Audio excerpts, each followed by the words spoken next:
So gun rights have always quietly been a topic in Tennessee. The deadly Covenant shooting ratcheted up the pressure significantly. It did, and with a special session looming, several Covenant families banded together to form two nonprofits designed to spur change. State Capitol reporter Chris O'Brien with more on their goals and reflection of that horrible day last March as we continue our special reports on Voices of Tennessee.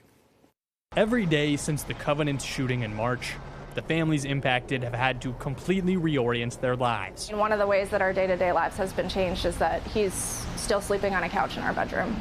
He's been unable to sleep through the night in his own bed for the last 4 months. He's starting kindergarten. When I started kindergarten, I was picking out my first outfit and so excited to get a backpack. Like I could still tell you all about that backpack that I had. And to hear him saying, you know, like, what if my teachers are coming back? What will we do different? Do we have to do fire drills still? And you just see the innocence robbed. Becky Hansen and Sarah Shoup Newman helped co-found a new nonprofit dedicated to change after the shooting. But the pain doesn't go away for any of them. Newman's 6-year-old son Noah was in the school when the shooting happened. When we went to visit the memorial after school, he wrote the sweetest notes. Well, he told me what to write. He can only spell his name. He can't even write. But, you know, he wanted to write to Mr. Mike, thank you for making my classroom perfect every day so we could have the nicest place to play. On Catherine's, he had wrote how much that we'll miss her here, but that he was glad she was in heaven because there were no bad people that could get her.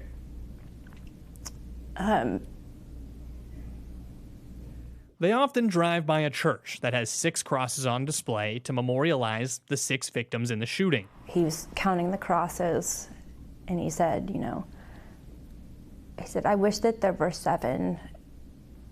Maybe the shooter asked for forgiveness. And those things, I am thankful for his compassion and his faith, but it is hard to hear a 6-year-old say that. At a recent art memorial in the community, Newman brought Noah.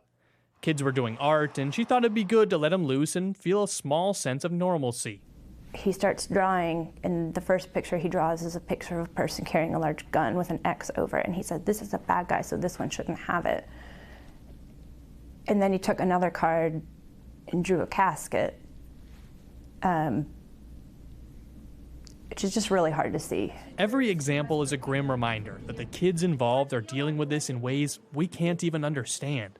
But one thing about every Covenant parent I've spoken with caught me by surprise. They're not angry anymore, or at least if they are, they're not showing it. What began as a sequence of rage and confusion has developed into a sense of solemn responsibility through the nonprofit. Another member of the organization at one point said we have to turn our pain into purpose, and it's helped me heal to know that we are doing something to try and help not only all of the victims' families, all of the surviving families, but there are thousands of people in Tennessee and nationwide who are impacted by gun violence every day. But the trauma remains, like an anchor dragging behind you every single moment in your life. We have these survivors' badge that have been forever etched into our skin as survivors of a mass shooting. The pain and the grief and the hurt have not gone away. We've just gotten more used to it and learned how to integrate that into our daily lives. The families push on. They really don't have a choice. This is our life now. We will be back in January. We will be back the next year. I mean, this is the long haul. In Nashville, Chris O'Brien.